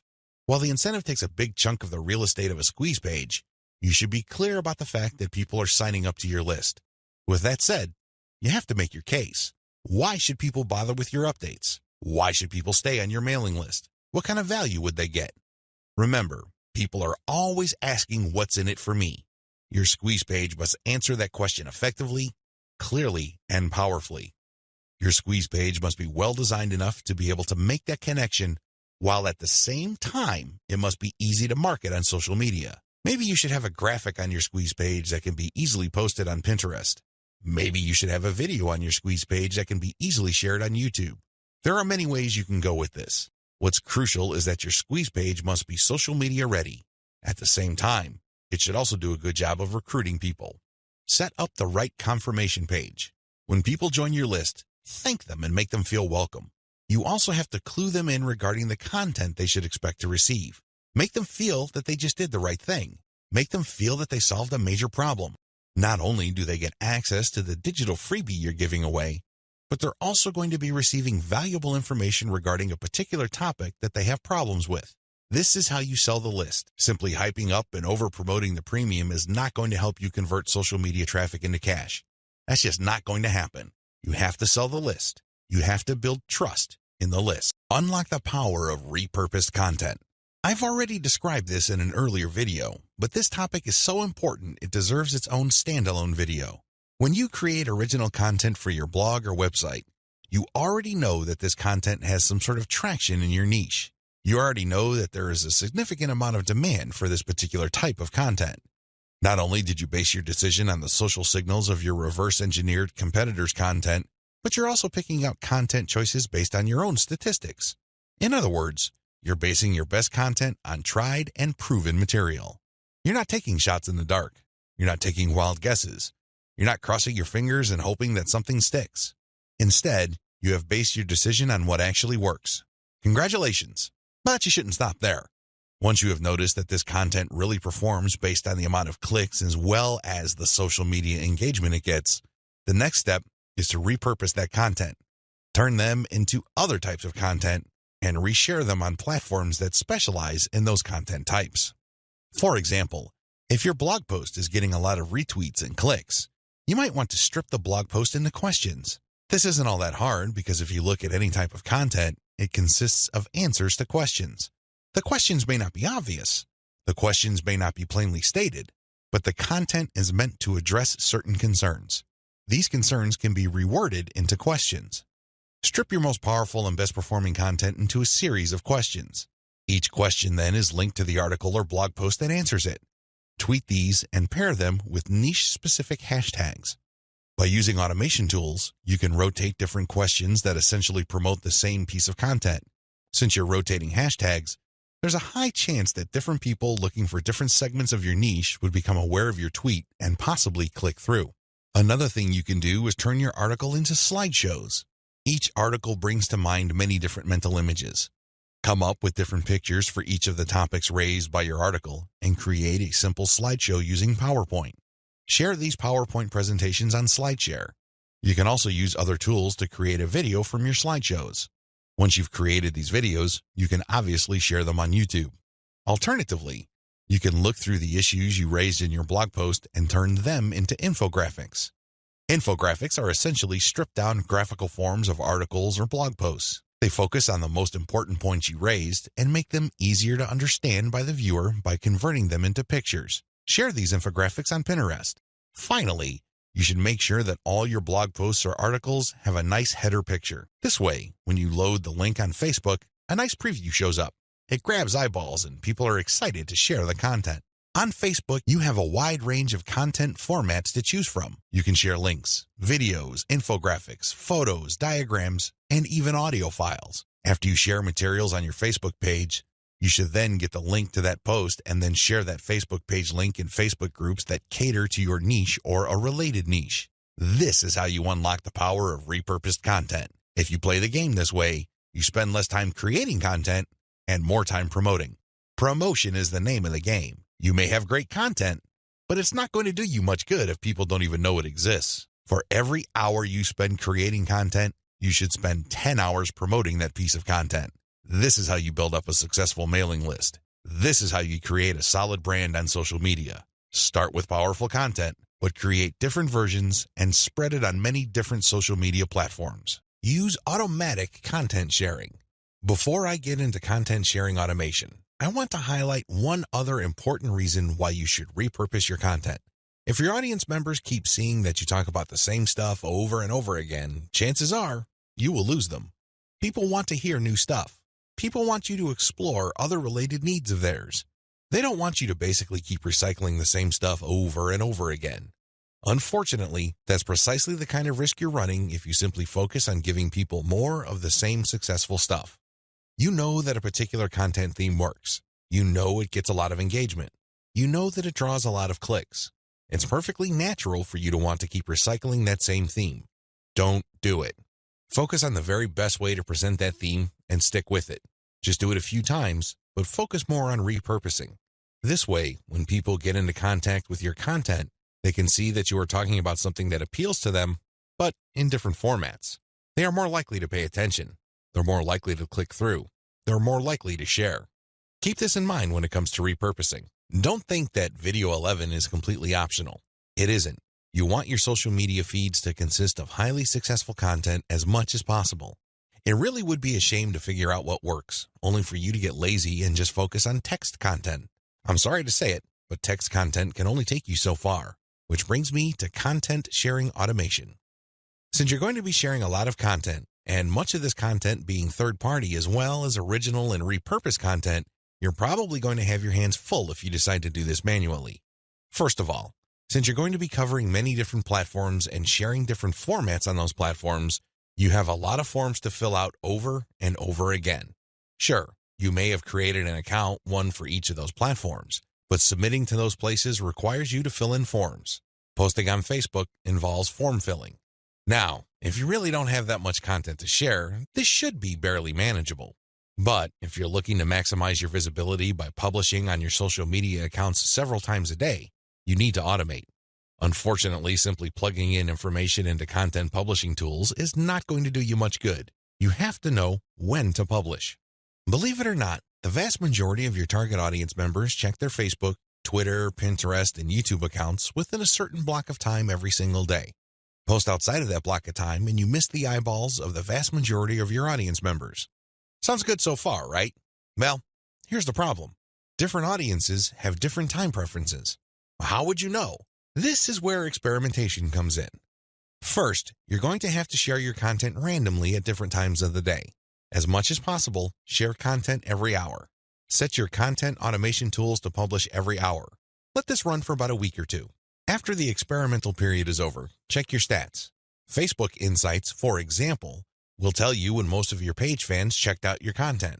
Armed with this information, you should set up your automated software to publish your content in a cluster to fit those optimal times. For example, in the experimental stage, you're publishing one piece of content every hour. That's 24 pieces of content spread out over a full 24 hours. After you checked Facebook Insight, it turned out that 80% of your content views actually take place between 8 a.m. and 5 p.m. You then take those 24 posts and compress them within that 8 a.m. to 5 p.m. window. This is how you publish in clusters. Forget time blocks outside of that time frame. This way, you maximize your chances of the right eyeballs seeing your content. Special notes for Twitter. If you're going to be publishing on Twitter, republish your content many times during the day at the most optimal time frame. Facebook Insight already told you that your content is being viewed within a specific time frame. Chances are your Twitter fans have the same social media viewing habits. Stick to that time frame. Now, here's the secret. Set up your automated content publishing tools to tweet out your best content many times during that time frame, but you also have to rotate different hashtags. This way, you can reach different people looking for hashtags that are related to different subsegments of your niche. Special notes for Facebook. When publishing to your Facebook page, don't hesitate to publish original content that you have published before. Try to avoid publishing only once. Instead, you should sandwich or schedule this republished successful content in between high-quality, curated content. This way, people get more exposure to your best content. Once they click through, you get yet another chance to recruit them to your mailing list. Remember, when you share high-quality third-party content, you're not getting the traffic. You're building credibility, but you're not getting potential list members to your squeeze page. That's just not happening. When you share your own original content, you get a chance to recruit them to your squeeze page. Keep this distinction in mind. This is the reason why you should republish your most successful content by interspersing it with top-rated, curated content. Scale up your targeting. When you're publishing on Facebook and Twitter, you can use hashtags. This is definitely true with Instagram. Regardless of the platform you're on, make sure you play around with how you categorize or tag your content. In any niche, there are many different tags available. Experiment with these. See which tags get the most attention from the social media platform you're sharing a piece of content on. Of course, you're not going to find the magical combination of hashtags overnight. That's not going to happen. This is one of those things that you're going to have to find out by doing it over a long period of time. Still, when you run these experiments, a pattern should emerge. Sooner or later, you would discover that certain hashtags produce a lot more results than others. They draw a lot more eyeballs. They get a lot more attention. Most importantly, they get a lot more engagement. Stick with those. Experiment with tagging niche-focused influencers. When you're doing research on hashtags on Twitter, for example, you would be able to find influencers that specialize in those hashtags. These people just love to post content related to certain topics. They use a narrow range of hashtags every time they post. It seems that's all they focus on. Find these people. Look at their content. Are people retweeting them a lot? Are they getting a lot of love for their content? Do they get a lot of engagement? Are people responding via Twitter? It should be fairly easy to see which accounts are influential in your niche and which aren't. Don't just focus on how many followers they have. Instead, look at the total amount of engagement they get, and also pay attention to the ratio of followers they have to the number of accounts they follow. For example, if I find Mike Smith to be a big poster in my niche because it seems that he just seems to rotate among the 10 hashtags that are most relevant to my niche, I look at his followers in relation to the number of accounts he's following. If he's only following one person, yet he's being followed by 15,000 people, Mike Smith might be an influential person. I say that he might be because I'm also going to have a look at the engagement levels of his posts. Are his posts getting a lot of retweets? Are a lot of people responding? Are a lot of people clicking the heart icon? If his content has these factors, then his account is probably worth following. Most importantly, you should tag influential people on Twitter when you post.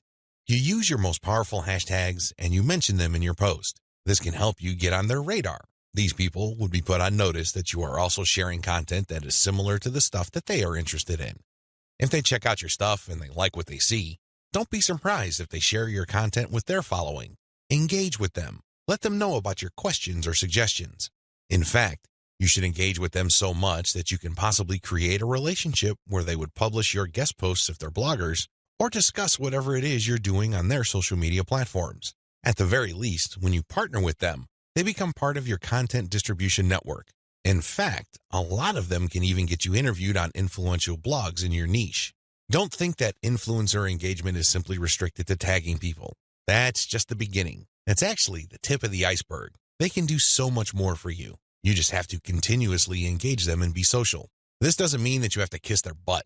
This doesn't mean that your stock response to all of their posts is amazing post or great post, I love it. That's not going to work. That's not going to push the ball far enough. You have to actually engage. And oftentimes, this might seem like you're criticizing them. This might seem that you are offering a negative view, but you need to get their attention. You need to bring home the point that you actually know your stuff and that you are also credible in the same niche space. That's how you get them to take you seriously. That's the kind of engagement that builds respect. Otherwise, you're just going to look like another member of the choir. They really don't have any incentive to interview you or post your guest content. Why should they? You're not really sharing any information or suggesting any points of view that are different or distinctive. Experiment with paid traffic. Only after you have spent a lot of time drumming up free traffic from social media marketing should you even think of buying traffic. I know this sounds a bit extreme, but it's the absolute truth. Why? Well, in the beginning, you don't know when your target audience members will be reading your content. In the beginning, you don't know what their demographic breakdown looks like. How many males compared to females are in your audience pool? Do males or females like certain types of content that you share? What are their age ranges? Where are they located? I hope you see the big picture here. You have to use free traffic to do initial audience intelligence. Once you've gotten all these important insights, you can then start paying for Facebook ads and other platforms' ads. If you start any earlier than this point, you probably would end up wasting your money. Study your statistics first. Pay close attention to audience patterns. Take out ads based on these patterns. Sell to your list differently. At this point, you have turned social media traffic into list members. Congratulate yourself. You've managed to do something the vast majority of social media marketers cannot do, or, worse yet, don't even think about doing. It's quite an accomplishment. Unfortunately, even at this point, it's still too easy to drop the ball. In fact, a lot of people who have mailing lists stay with one mailing list. They think that as long as people who visit their blog sign up to their mailing list, they're good. Well, at a certain level, they're correct. A certain percentage of those list members will buy affiliate products that you promote on your list. A certain fraction of your mailing list will buy your original products. Some may even visit your online store and buy merchandise. But the problem here is that if you accept this scenario, you are settling for cents on the dollar. You really are. Don't you want to maximize the value of all your hard work, focus, and energy you invested in your venture? Wouldn't you want to maximize your return on effort? If you want to get maximum results from your mailing list, You have to sell your list differently. There are really no two ways about it. Every other approach would lead to, at best, mediocre results or, at worst, no results at all. Keep the following tips in mind. Use different content on your list. When people join your mailing list, chances are they join because they got exposed to some of your content. They already know what you talk about. They are already familiar with the quality of your content. They understand the themes that you focus on. That's why it doesn't make any sense for you to feature the same exact content on your list. Sure, you may make some changes. You might change the title. You might even switch things around. But people aren't dumb. They can see right through that. They can see that you are recycling content and feeding them stuff that they have probably seen before. Do you think this kind of practice builds confidence? Do you believe that doing things this way will build trust? Of course not. You have to use different content. What kind of content will you have to use? Well, first of all, you already know what your most popular pieces of content are. Start with these. No, I'm not talking about republishing them. I'm talking about analyzing them and seeing where the gaps are. Are there any questions that are left unanswered? Are there any questions that were raised by the answers that you gave in those popular pieces of content? These should be enough to get your mind going as to the kind of finely tuned, high-value content that you're going to be sharing on your list. Remember, your updates are the ultimate reward to your list members. Sure, you may have positioned your squeeze page to reward subscribers with a premium, but once they downloaded that premium, they really have no other incentive to keep reading your emails. Do you see how that works? So do yourself a big favor and make sure that the update content you send is the reward. That's how you get people to open your emails and read your materials over and over again. Reward them for being on your list. Don't drop your guard. Don't take it easy. Don't give in to laziness. This is your time to rise and shine. Everything else that happened before this was just a dress rehearsal. This is it. This is where the rubber meets the road, and you better perform. Use premium content. If you really want to hit the ball out of the park with your mailing list, send updates that really highlight how original the content is. Well, how do you do this? Use social proof for case studies. These are testimonials of people that have taken your advice or who have experienced certain things that you talk about. When people read these stories, they can't help but be engaged. They can't help but be absorbed into the narrative. These people sharing their testimonies are real flesh and blood human beings with real problems that your readers can relate to. That's the kind of compelling content that will take your list to a whole other level. Why? Most of your competitors are just recycling their stuff. Sure, they're recycling their best stuff because that material is tried and proven, but they're not really distinguishing themselves. They're not really doing their brand any favors by taking the easy way out. You have to commit to doing things differently. This is how you build loyalty around your content. Remember, when you're running a mailing list, your content is composed of the emails you send out. No more, no less. Upsell, upsell, upsell. I can't say the word upsell enough. If you want your list to make money, you have to upsell. Now, you don't have to be a hero. You don't have to overdo this. You don't have to come off like some sort of super salesman. If you're like most people, you know how annoying, pushy salespeople are. You probably will push back. You will probably tune them out and unsubscribe. I can't say I blame you. That's how most normal people respond to pushy salespeople. By upsell, I am just telling you to send content that highlights a problem and a solution. That's all upselling is. You remind people of their range of problems, and you remind them of certain solutions to them. Now, of course, just like with most things in life, there are good solutions and even better ones. Your job is to send email updates that get people excited about finding a solution and laying out common solutions that are good, but are not the best. What you're doing here is you're drawing their attention to the very best solution to their problems. For example, if you run a social media marketing mailing list, you can tell people that creating picture quotes and videos from pictures is a great solution to their original content needs. But an even better solution would be to automate these materials where people just click on images and all of a sudden, a video is created. It saves a tremendous amount of time, effort, energy, and most importantly, the created video would then automatically be uploaded to their social media accounts. That's the kind of distinction between good enough solutions and obviously superior solutions. That's how you upsell people to your list. You're still providing value. You're still answering their questions. You're still addressing their needs. But you're laying out a range of options. They can try to do things on their own or try to do things the way most people handle the problem, or they can try something else. When they look at that something else, that's when you sell your affiliate product, your original product, or your service.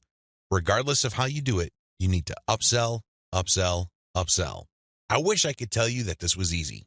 I wish I could tell you that this is just a simple matter of laying out some alternatives and then playing up the best solution.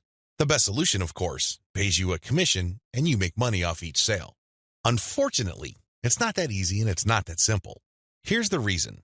When people join your mailing list, they actually have different motivations. Some people are there because they just want to get the freebie, but they're too lazy to unsubscribe. You cannot really get rid of these people. These people don't open your emails. They cannot be bothered with reading your emails. They really don't do you much good. In fact, they can harm you because if there's enough of these list squatters on your list, your mailing list provider will charge you more money at the end of every month. You have to actively filter out your list based on open rates so you can get rid of these individuals. Again, you cannot eliminate them entirely, but you can minimize their numbers. Other people are initially excited about your mailing list, but for some reason they stopped reading your emails.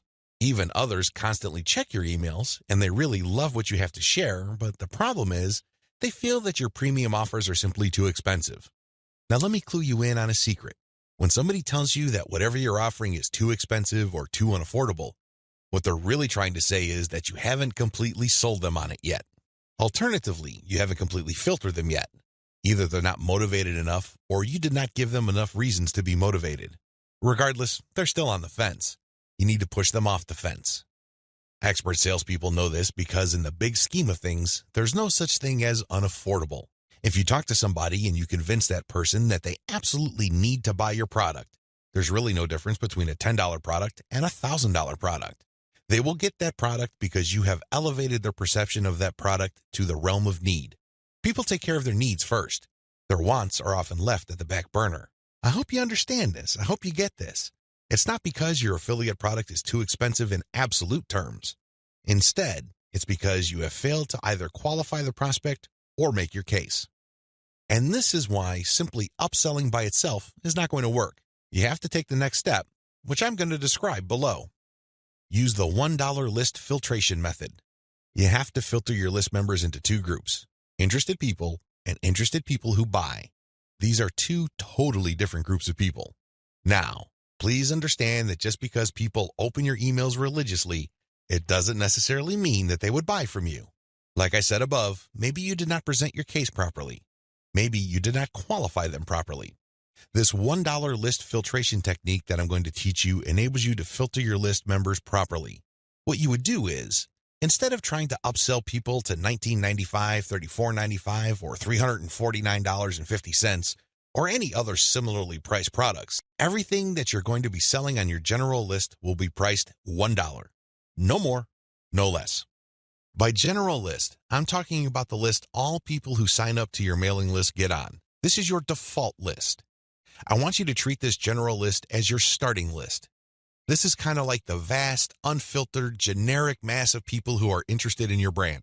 When you upsell people using $1 offers, you enable people to segregate themselves based on their motivations. These are people who are motivated enough to spend $1. In other words, they see the value in your content, and they are willing to put their money where their mouth is. Now here's the secret. There's really very little distance between paying $1 for something and paying $100 for something. This is a lesson I learned firsthand. When I first tried this, I thought the only people that will get on my dollar list are cheapskates. These are misers. In the back of my mind, I thought that they're just not going to buy big-ticket items.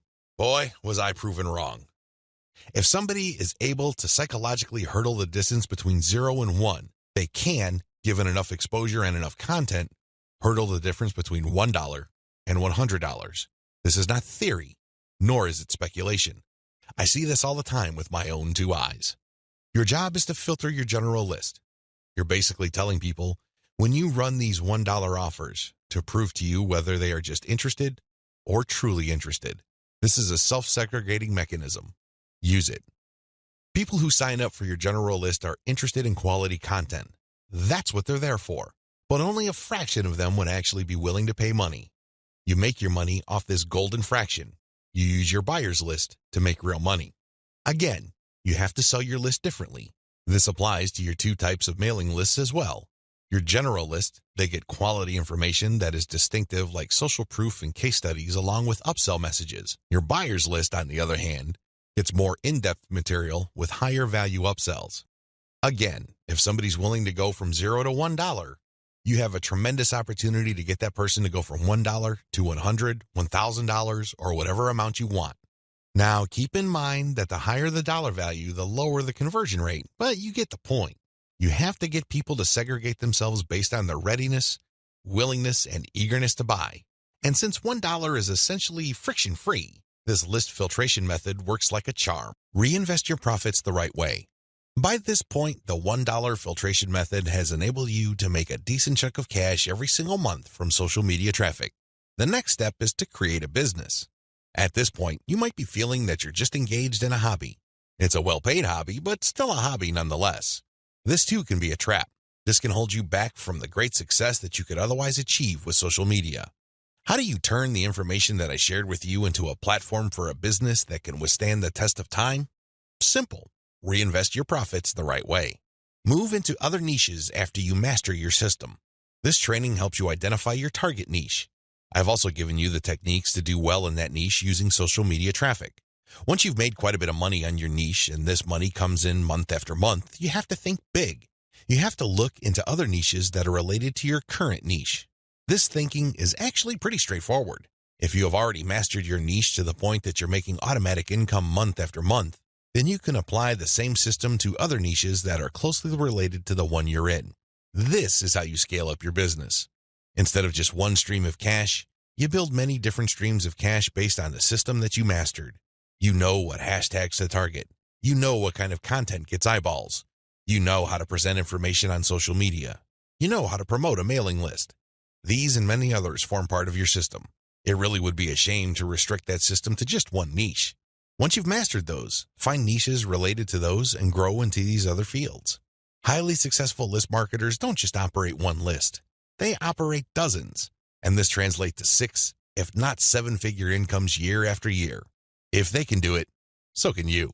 Buy more targeted traffic after you find out what works. Once you have discovered the type of content marketing strategy on Facebook that works, you can buy targeted traffic. How? Use Facebook's lookalike technology to target people who share the same interest profile as your existing audience. This is what's so awesome about Facebook. This is also what gets them into all sorts of hot water. Believe it or not, accept it or not, Facebook is spying on you the moment you log into the platform. It pays attention to what you like. It pays attention to what you comment on. It pays attention to what your friends like.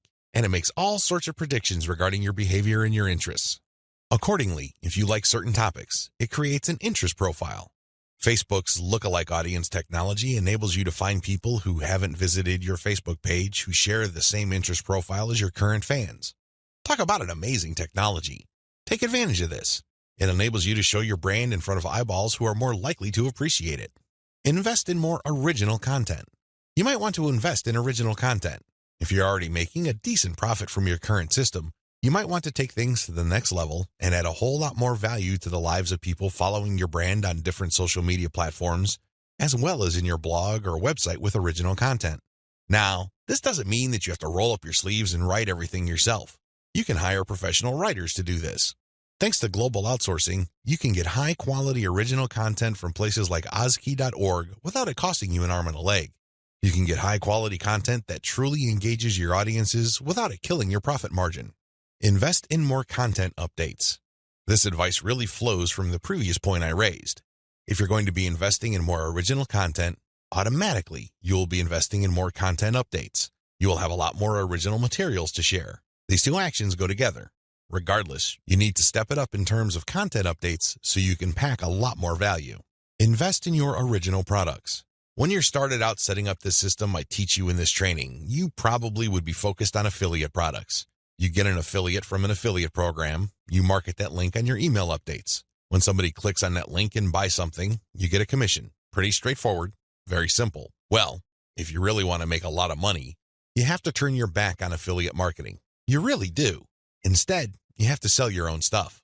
The reason why you need to do this boils down to control. When you are selling other people's materials, you are at the mercy of their squeeze page, their landing page, and ultimately, the quality of their product. What if their product sucks? What if their sales page converts only a fraction of the people it could otherwise have converted? You lose out. That's the bottom line.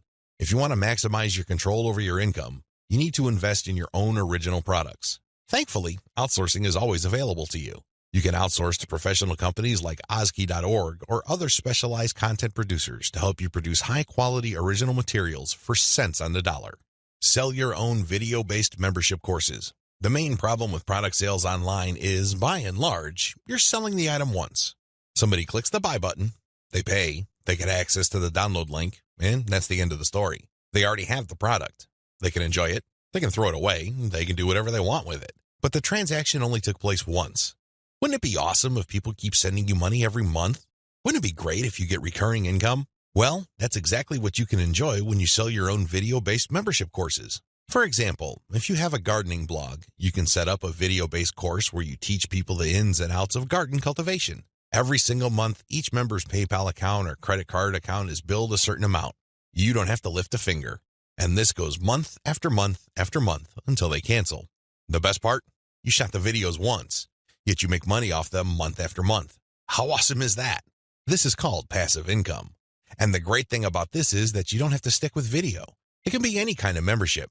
Maybe you can give them access to pictures. Maybe you can give them access to files or even software. It doesn't matter. What they're paying for is the right to download that material month after month. This is the key. Recurring income should be your ultimate goal. This is how you maximize your effort. You're putting in less work while getting more money out of the system. Unfortunately, this is not something that you can master getting out of the gate. It also doesn't happen overnight. You have to pay your dues by doing the other steps above first.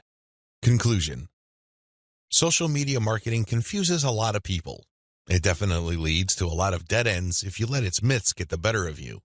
This training shines a light on one effective way of using social media exposure to turn social media reach into cold, hard cash in your bank account. While I'm not claiming that these steps are easy, they are doable. You just need to follow instructions. You need to conduct experiments and focus on what works. The key here is to use this information to fit your particular set of circumstances, to produce practical, actionable steps that you can use to earn a truly passive income. Don't move one step ahead until you've mastered the previous step.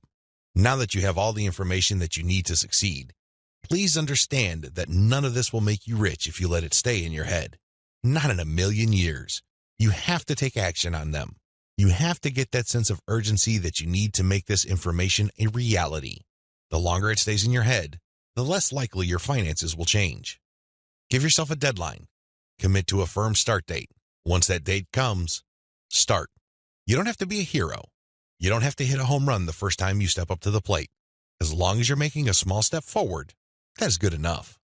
Why? A small step forward is still a step forward. You have to keep doing it. You have to take step after step. It doesn't matter what side of the bed you woke up on. It doesn't matter what you're feeling. None of that matters. What matters is you stick to the plan. If you're able to commit and focus, you will succeed. I wish you nothing but the greatest success. Thank you for watching this training.